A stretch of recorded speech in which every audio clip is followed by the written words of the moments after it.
up, goons and goonettes, and welcome to my madness, because I have to review another Marvel project. Yay! There's so much coming out.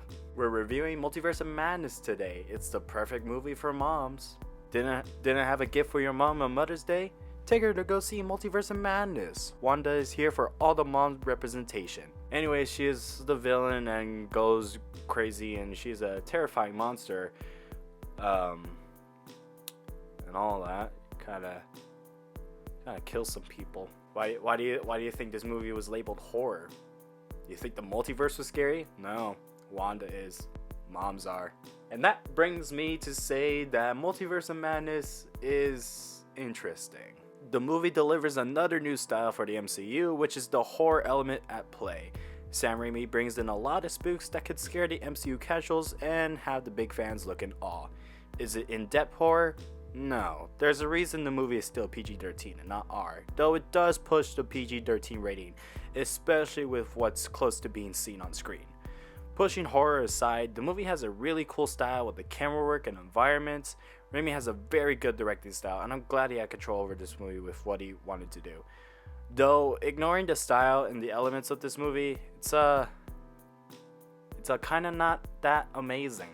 That's really all I can talk about without spoiling anything. So, sorry for all like the spoiler reviews.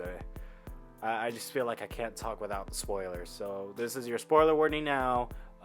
It's a decent movie that you can go check out. I don't think you're gonna love it. I don't think you're gonna fully hate it. It's just a very interesting movie. This feels like a fast story, and I think it has to do with Raimi being able to do stories in a short amount of time, but also on Marvel thinking we should already know everything going on. We all thought Wanda was actually going to be chill at the beginning and then evil, but no, she's full-on villain in this movie. Elizabeth does a fantastic job as always portraying Wanda. The character herself goes through a great arc as well, trying to accept the fact that she can't be with her kids.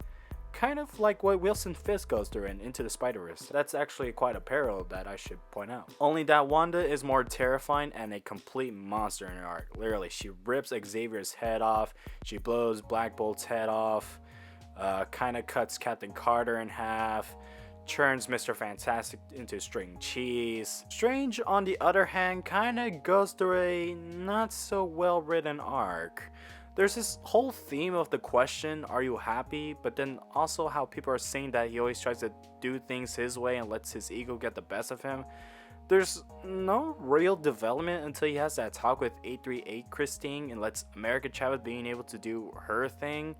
But that talk is about him and her not being able to be together, and letting Chavez doing her thing kind of comes out of nowhere. Strange is kind of sidelined in his own movie because I enjoyed the other characters more, even though I think America Chavez didn't get enough time to shine. I still want to see more of her. Wong is great as well, nothing is ever wrong with Wong. Then there's Mordo and the Illuminati, and I'm a little disappointed. I'm sorry. First off, this Mordo is 838 Mordo, and there's no sign of Mordo from the first movie, which was teased to be some sort of villain for Strange, but no, that story is just completely ignored. As for the Illuminati, yes, it was cool to see Mr. Fantastic, Captain Carter, Professor Xavier, and Black Bolt, but it hurt to see them die almost immediately after. Like, they barely even got to shine. Most of them didn't even show off their powers properly enough, which comes down to the multiverse part of this movie. They should have called this Doctor Strange and the Two Universes of Madness. This was being set up as the ultimate multiverse movie, with WandaVision, Loki, What If, and Spider-Man No Way Home setting it up, and we only explore two universes. They keep promoting, oh, the multiverse is opening up and it's breaking, but not. In the ending, the multiverse is still fine.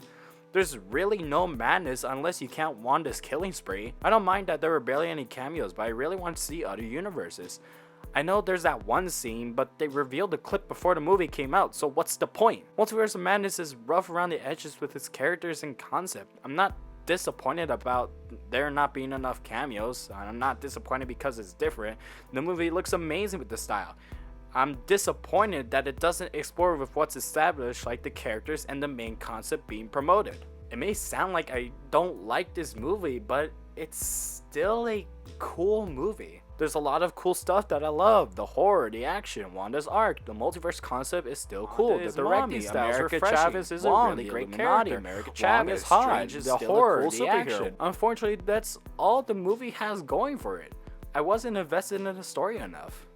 And my score for Multiverse of Madness is 6 out of 10.